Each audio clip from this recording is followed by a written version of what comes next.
traditional people from in and around Broome. Okay, and I'll show you exactly where that is. But to the south is Garajati. Garajati is my mob from my mum's side as well. And to the north, a couple of neighbours over, we've got Nyul and then Bardi. And those are my mob as well from my mum's side. And so I'm a real, like, you know, West Kimberley or West, you know, this Dampier Peninsula type local, Great. The furthest I live away from this area, growing up, was when I lived in Derby, which is about 200 kilometres to our east. And I lived there with my grandfather when he used to live in the Aboriginal Reserve there, before he passed away, obviously. And that was a long, long time ago. It kind of refers to this Cable Beach area along here, okay?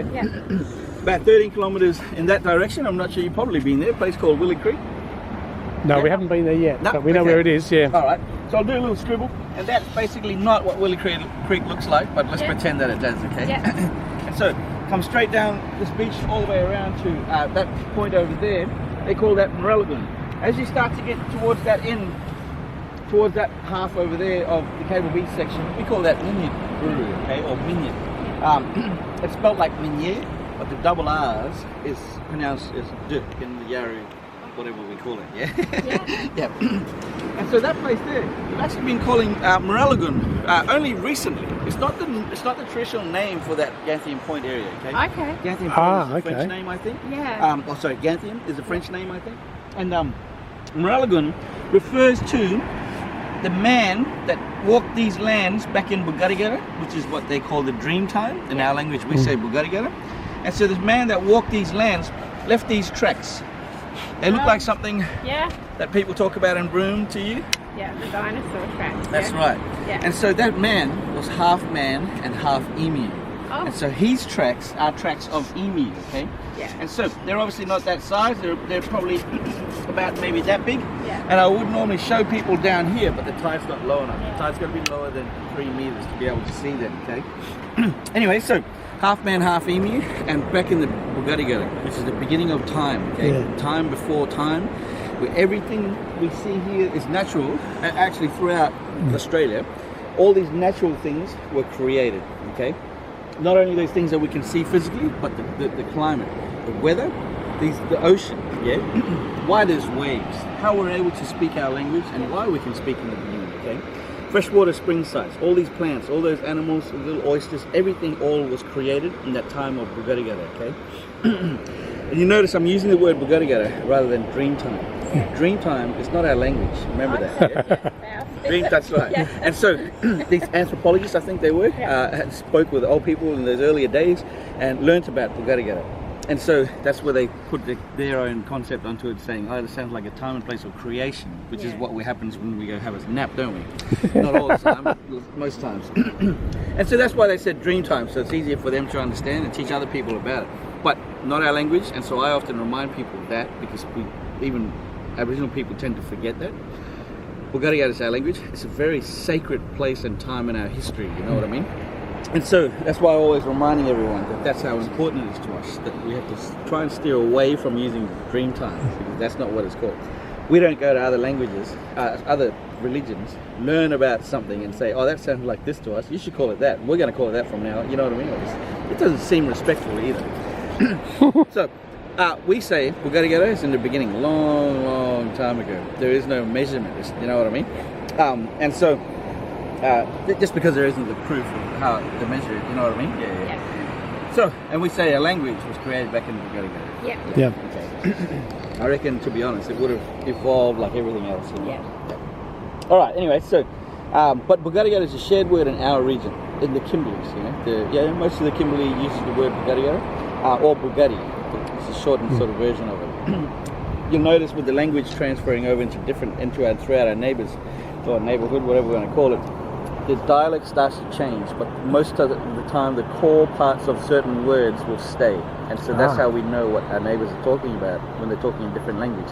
And you know where they're from, That's right. Different you dialect. can hear the dialect. It sounds like these mobs. You know, you can tell the difference between a Chinese and an Italian or something. Not quite that much different. But when you go down to Perth, back down home, Noongar mob, they got a different type of language, don't they? And so those mob will have a different name or a different reference for the dream time. Yeah.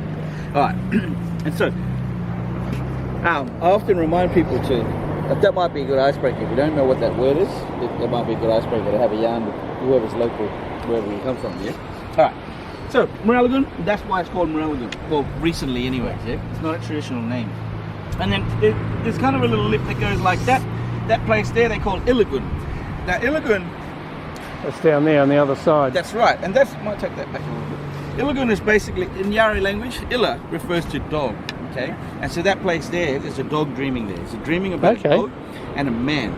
It's not our story, it's not a Yarri story. Yeah. And so I don't actually know the story, but that story is of those two travelled through country all the way to Cairnbellan, I think it is, or Clumbaroo. I have to find out, but we show respect by keeping that name in that place because that's what they call it, yeah? Okay. All right. Now, so then it kind of goes down a weird lip, a big bay just like that. That's Roebuck Bay, about 560 or 550 square kilometres. Yeah. And then our southern boundary, past Eco Beach. Down into past Barn Hill, and down into the area they call Yarragara, yeah? Yeah. All right. Well, Yarragara's a bit north, but anyways, down there, hey? Yeah. All right. Willie Creek we call Woodman Wood. At this tail end of it over here, there's a spot there we call Nimmalarigan, okay? Now, so about 120 or 110, 120 kilometres to our east, we have a place, or maybe 130 kilometres to our east, there's a place called Nillabublica. Just before that place is a high country, okay? Yarri country is quite flat, sandy soil. But that high country, you can notice it stands out. You notice Yarri country doesn't have like big hills, big mountains. It doesn't have big rainforest trees and things like that. All these trees up here, these are all transplanted, hey? Yeah. But but when you get to that eastern boundary, if you're travelling towards Derby, you probably remember this. Halfway there, it starts to get that high country. When you get over to the other side, it's not like one hill. As you go down on the other side, that's where you enter the Fitzroy River system. Right? Okay. Yeah, so that, once you go down on the other side, that is Nigina country. Right? And so that's our neighbours. And so I'll draw that line that kind of comes down there, and then our boundary kind of comes down in a weird sort of shape, like that. It's the strongest form of sovereignty within the Australian government system, okay? It is mostly recognition, okay? But like we talked about, that we're respected as the people that are originally from this area, so we're addressed whenever there's interest in these places. But whatever lands that was free and maybe leased out by the state government, we might have gotten back, okay? Yarri people have been given back as a community, not as individuals, okay? And so what we've done is, so when we got our native title, we got a compensation package of about 215 million. And so compensated for lands that we didn't get back or couldn't get back because the government had sold it to other people. Decided not to just disperse all the money towards people and to give out all the lands. What we did instead was we created what we call a native title holding organisation. It's the PBC, prescribed body corporate. And then we created, because that would hold all the assets and protect the native title interests and rights, okay? Yes. And I sit on that board as a director amongst the 12 of us all together, okay? Then we created what we call Nyambaburu Yarri, which means this is the place of Yarri. Nyambaburu Yarri is a non-for-profit holding organisation. It's technically our operating arm, okay? Yeah. And so they're tasked with looking after our country. So whenever people come talk to us, they have those engagements. And also they have a responsibility to liaise with native title holders whenever they have to. Also looking after our country, looking after our community, our young and our old and everyone else, trying to make sure that we aspire and things like that. And our safety and comfort. And then the other one, what is the other one? Oh, our culture, of course. So maintaining our culture. Not only maintaining it, but helping to strengthen it, because there was a part in our history where it had dropped. It got weakened, if you like. And then it's been strengthened again, okay? Probably by us. Yes, that's right, yeah. Yeah. And we'll come back to that very shortly. Yeah. Sometimes and so, very important organisation that looks after all these different things. And whatever else pops up with it throughout this, political environment, I guess, that we're in the country. Now, so, but these lines, just coming back to these lines, our native title, was a claim that was submitted in 1994. Okay, the original claim in 1992, as you probably know, Edikoiki Mabu, a TI man, and so his case was about an island, wasn't it? And so the island concept doesn't have the boundary or the neighbours concept with like similar to what we're looking at here. Okay? But so that was an island concept, okay, of native title. When they came to mainland, they should have did something different, because here on mainland there is a whole different sort of protocol with our neighbours that they didn't have on the island. Okay? Well, not as close as we are, anyway. Coming back to ownership, ain't you? You know, and so Garajari, Yaru Garajari, and then Yaru. Then as we come to our other near neighbourhood boundary area, whatever, it's again Yaru, and then Jabba Jabba Ngumbal people speaking the different languages, but also different people mixed over with the kinship relationship. Hey? Then we go into Ngumbal Jabba Jabba. And so I guess what I'm saying is, and same over here, Nigana and Mangala shared areas crossed over with Yaru. Okay, and so the line concept is not ours. So that's got to go, okay? Because our young mob today, and older mob of Yaru are learning about the line, which is division. Fiction, yeah. That's right, yeah. It's not our traditional way. Our traditional way is that we're all one mob. There's only certain things that separate us. Yeah? It's not a line in the ground. Like language. It's dialects, that's exactly right. And so within Yaru, within the Yaru tribe, I guess, we have 5 different family groups. Not clan groups, okay? So 5 different clan groups. And so down here, this southern area here, there's a big group called Julba Yaru, okay? That's my mob. That's where I come from. And so that's how I have that connection with Garajari as well. But it's a big piece of land, and that's kind of where my mob lived traditionally. And then there's about 4 others, okay? So there's Jugan, Walman, it's Lidigun, I think that's how you say it. And there's another one I think is Iridburu. And so there, I won't say where they are because I can only talk for my mob. And so if I put the lines there, they might say, oh, that's not where we, you know what I mean? So whatever. There are 4 other family groups in here. Some of these other family groups, or let's say one of them particularly, mainly, want to identify as their own tribal group, rather than as a language. You know why? Because this is this traditionally known shared country. This is an exact example of these, what I'm drawing here. Nigga and Mangala people knew this was a shared country, Yaru knew this was a shared country, Garajari knew this was a shared country, and because of it, none of the others or ourselves felt respectful by claiming it. So no one had claimed it for a long time because of that known shared concept, yeah? Now, so in because of all the interest and threats in that area, 2018, the 3 groups come together and put in the first ever 3-way native title claim in that space. And we got it straight away because we all had the right stories were in place. We also connected to the old stories, old evidence, you know. So we got it straight away because there's no appeals or anything like that. And then so 2019 we got that land straight away. But we had to create that prescribed body corporate, that native title holding organization. Basically what they said is going to be a 3-way thing. And so let's have 2 representatives. There's a big structure that they started to talk about basically. And that's where it started to get complicated. Because one of the other reasons why, remember our stories come in like this. Their stories might come in like this. These stories might come in like this. And so we have a cultural protocol. Is that we can only talk for our own areas. They talk for that area, they talk for those areas, they talk for these areas. Where it might get tricky is sometimes they cross over. So who talks exactly for where? Or is it just leave it as a shared area, you see? That's one of the things that happened, we all had native title, and most of us actually are running at a deficit, okay? Which is one thing that happens, it's go over a long time. A certain stage is called Bugana, okay? And they earn their shell. On that shell who will have artwork, which might be connecting to that man that's carrying its law business, or might have a different story on there, like how we record different stories in different ways today, yeah? Other place that our shell, our artwork might be, is on our tools. So we might have artwork on here, or on these other things they call message sticks.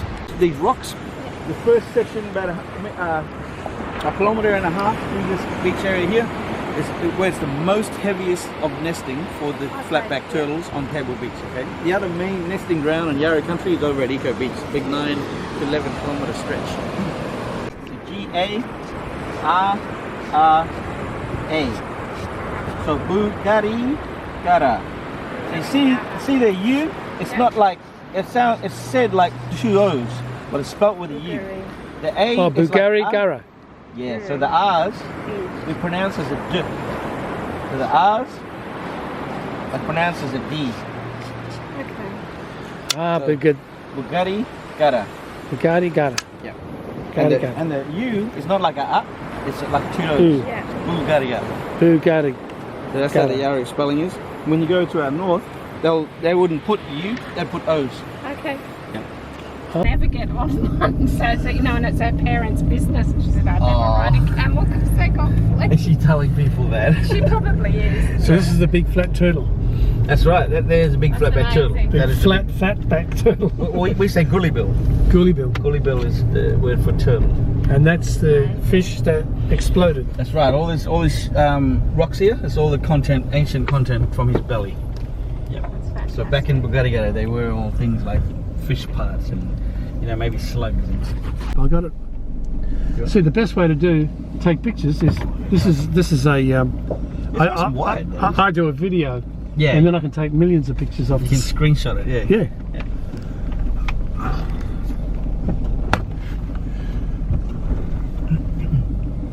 It's very pretty. Yeah. Sure is. See the tinge on the side of the hill, you see there's a tinge, you see all the shells? Yes. That there is what we call a midden site. That's where Yarra people went out into the reef on the low tides and collected heaps of shell. Yeah. Collected heaps of shell which have shell meat in there. Yeah. And then they'll come out of the intertidal area up to a nice view spot like that. Like imagine that like being someone's lounge. You know when someone going to eat in the lounge, watch TV? Well, that's where they go and sit down and watch a nice view, beautiful view, nice and cool sea breeze. Maybe there was a tree up there with some shade. Had a feast. And so millions of shells up there from people feasting over thousands and thousands of years. It's an example of what they call a monsoon vine thicket. And so monsoon vine thickets are all on the inland side of the sand dunes. So big Niamari, big sand dunes all the way across here, okay? And so these thickets are full of all sorts of different types of plants, okay? And so all sorts of different plants are very significant for Yarra people. And so a lot of these plants, like this one here is called the blackberry tree, or we call it the nauru. But this nauru has a fruit on it. And so we walk past a couple of trees which have the gubbins on it, or the kakadu plum, we say yamanyari. And so these fruit are often high, really, really high in vitamins, okay? Yeah, and so it's not just C. a fruit, it's also a medicine, isn't it? All right, so that one there, this tree standing right here, this one here we call it, we say murder. But that one I grew up, you know, it's a helicopter tree we call it, because a seed pod had these little leaves that come out with this swirl thing. You throw them up, they spin and slowly come down. And I think that was about helping them spread, you know, in the breeze. But that one, that murder tree, we used to make our gadbana, our shields. Okay. Now our shields, and so our tools. There's heaps of other trees that we can use to make our spears and our cullies like this here. But we're in a little patch, and so we're not going to see all these different types of species. Okay. But so I say tools instead of weapons, because these like cullies, they're not just for throwing, for hunting or fighting. These are also music. Okay. So used for ceremonies as well. Yes. Our gadbana, our shields, they're used for dancing as well, okay? So not just for deflecting boomerangs or shields or spears or anything like that. They're also for ceremonies. And so remember I mentioned that's where our artwork would be on those things, so as a part of the ceremony. But, so, very important trees for those things as well. But these types of trees also have medicine. The bark you can shave off, and the moisture bit that's on the inside of the bark where it meets the actual tree, that part of the bark is actually medicine, okay? And so there's a few different trees where you can use the bark as medicine. So you can soak it in a shell or soak it in a pot and then use the fluid, liquid, as the medicine. So you can soak your body parts in it. Not obviously not when it's hot, but you can soak it, and the medicine does good on wounds or things like eczema. Or you can soak a rag in there and wrap the rag on whatever it is, but then there's other things like you can use the saps on certain trees to infuse that and make it good for medicine as well. Now, so 2 examples there. The third one is basically, excuse me. Oh, actually no, there's 3 different examples there. So this monsoon vine thicket is a perfect habitat during the hot time of the year, the hot and humid time of the year. Unless we're coming to a time where the seasons are changing, and so we start to migrate, or because we were semi-nomadic people. Didn't migrate like those other animals for thousands of kilometers or whatever, or hundreds of kilometers. We just migrated to a different area.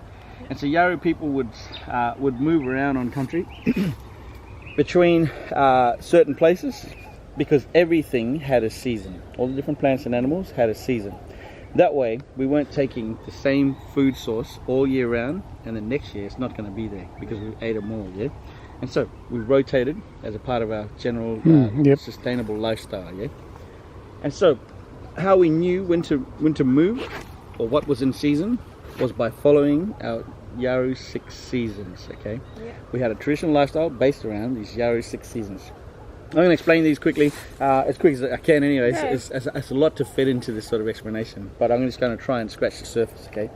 And so Yaro 6 seasons has 2 big main seasons, and I hold it up like that so you can imagine that it's a cycle, okay, throughout the year.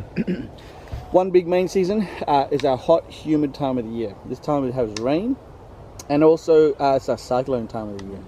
Goes from about November, December through till about March, or about Marchish, okay? So it's a big season. The opposite of that one is our cool, dry time of the year. That's about where we are now, hey? About where my hand is. So it begins around June. Actually, no, we're probably around here actually. It begins around June, and then it goes all the way through till about September. And so it's not a direct alignment that we remember versus the 12-month calendar. What we're looking for to know when the seasons are changing is seasonal indicators. And so that's things like flowers, animals, whatever they're doing. There's a lot of certain type of flowers in abundance during whatever time of the year. Or the winds, the weather. This is a bit confusing because this is normally Mangala's sort of rain time, isn't it? But we know it's still dry time, so it's cool time of the year, so we're in Badgana. Now, so the winds during this time of the year, normally westerlies, and they pick up in the afternoon. It's normally calm in the morning and they pick up in the afternoon. But during this time of the year, which is very unusual today, normally it's windy in the morning and it starts to drop towards later in the afternoon. So you can do night fishing on the boat, eh? Anyway, so imagine a cycle. So 2 big main seasons, but there's 6. So in between, as you cycled around, there's 2 small changing seasons, yep? So after Mangala season, we have Maral. So during Maral time of the year, the rain has stopped.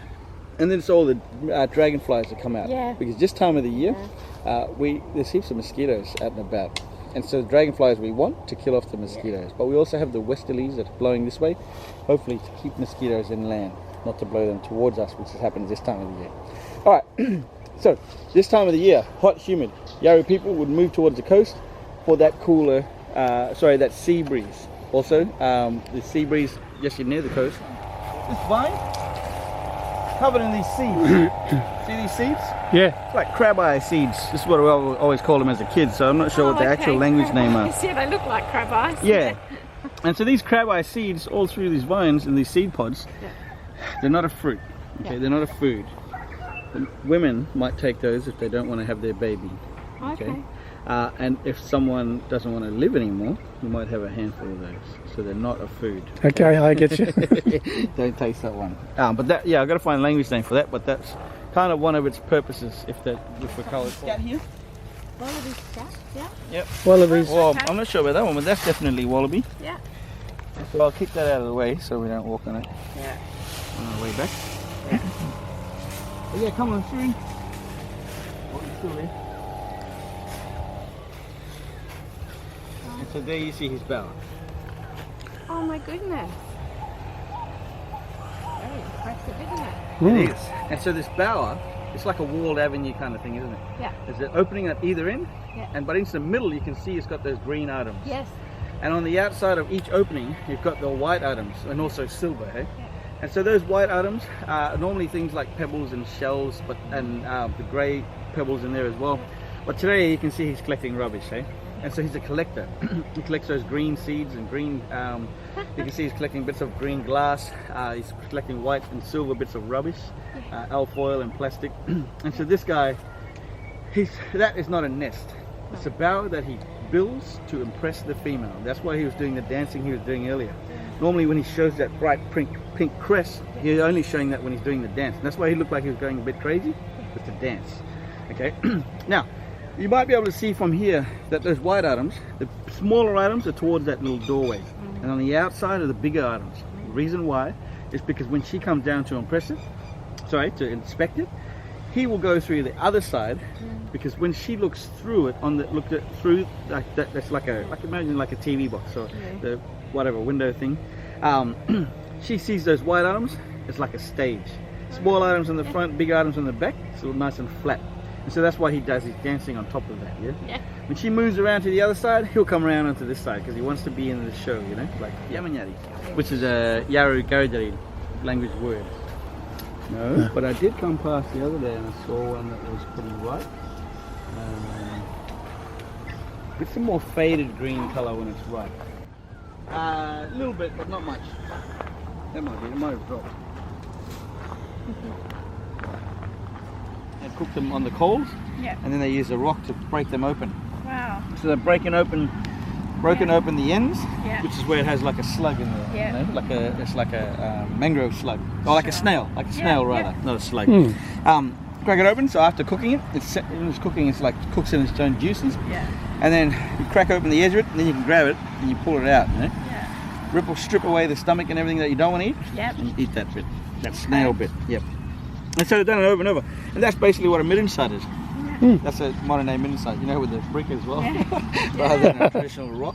So they had like a big cart thing, you know, like a railway kind of little cart. And so that's where they load on all the pearl shells to take them onto the ship to then take overseas so they can make their buttons. But, or maybe they made the buttons before, that would be smart. But this area here, through these mangroves, see there's a low section in the middle here? Through the mangroves, and see the rest of it on this side is nice and low. That's all regrown. This used to be all chipped away, so they can bring in those big boats, not every piece of it, but they trimmed it away so they can bring in those big luggers, so they can park them on the beach, and that's where they sort of maintain them, you know, service them and whatnot. But all through here, along the sand, inside the sand, it's all like bits of shell rather. But the sculpture is actually not referring to the shell, it's referring to the lady. That's right. This sculpture is a tribute to Aboriginal women that were a part of the pearling industry. Not always, but during the beginning they were forced. Okay? And so we're talking about the slavery days, what they call the black birthing days. And so yes, she's an Aboriginal lady. You can see she's a pearl shell in her hand, but you can see also that she's coming out of the water. And there's a particular gesture that she's doing, isn't it? And so it's a gesture of where she's almost begging. And so what's happening is coming out of the water, offering the shell to the pearl masters on the boat. And so these on the boat, when they're taken out into the boat to go and dive to collect the shells, normally operate, and they have all sorts of different types of art, ceramic and paintings and everything. But remember I mentioned we don't have the dot painting, hey? No. You can see that here straight away, there's no dot painting with the lines. Remember I mentioned the shell, what we call the ridgy, which is hangs in front of the man?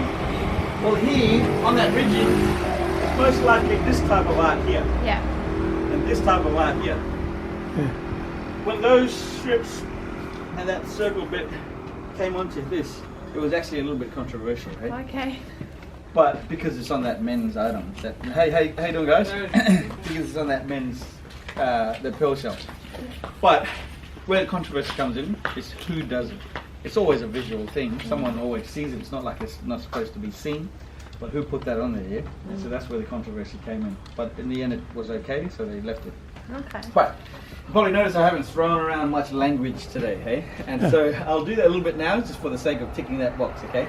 If I throw around a lot of language, I'm going to be constantly translating myself, hey? But at the same time, I don't know all the language, okay? I'm still learning myself. And so, this one here, I don't know if you've worked it out yet, but this is what we call a goanna, or what we call a jalangari, sorry. But this is a goanna. See his head there, his arms come down here, and his body, tail goes out that way, so he's standing up like this. And so that's what we call a jalangari. These guys will grow about 1.5 meters. Some of the biggest jalangaris, goannas in the world, hey? Not in the world, in Australia, okay? And so, nice big fat during that mangala season, that wet time of the year. The rain brings the water, brings the insects. This guy chases the insects. And so these guys right now, hibernating underground. Are they? Okay? Yeah. And so when the first rain comes, actually this rain could be confusing them, but when the first rain comes, it's like a knock. The thunder is like a knock on the door, and then they come out and they start looking for all the insects, you see? Alright, jalangari, mangala season food. This one here is the goanna, the pearl shell. Okay, so we talked about that. There's a lot more we can talk about with that and other things, but we're skimming the surface, okay? because we can't talk about everything of Yarra within a couple of hours. Eh? Right, this one here is a cockle shell. I've got to find a language name for that. Actually, I mean, it's been thrown at me a million times, but I keep struggling to remember it. But that cockle shell is basically all the types of shells that are on that midden side we just passed. Because you can find heaps of those in these mangroves and in the mudflats. Actually, not as much as you used to be able to. Okay, but that's where all those shells have come from. Yeah. This one here is one we call Brinang. Brinang is that stingray. Stingray, yeah. And say it's facing us, the tail going that way. Alright, this one here, we say Brinningbur. Brinningbur is the one black-headed python, and it's about that size. Okay. This one here, see, it's another goanna, isn't it? It's two goannas. This goanna though is smaller, about that size as well.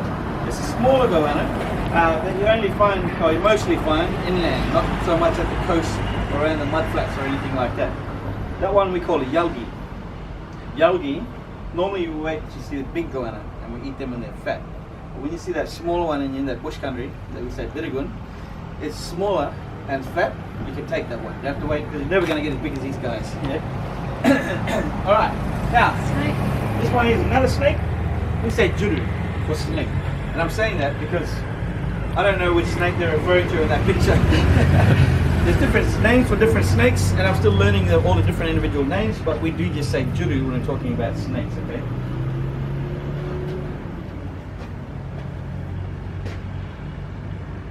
There's two snakes there, isn't there? Yeah. Well, that's interesting. Because we're in a... One's going one way, the other. We're in a place that talks about two snakes. And maybe I'll tell that story when we get up to it. Okay. This one here we say wangaja for the mud crab. Wangaja? Mud crab's right here in the mangroves. You don't need to jump in a full drive and drive 100 kilometers away. They're right here. A lot of people don't realise that. Which is good actually. This one here, the gully bill. Remember we talked about the big toe? Now, this one is a gully bill as well, but referring more to the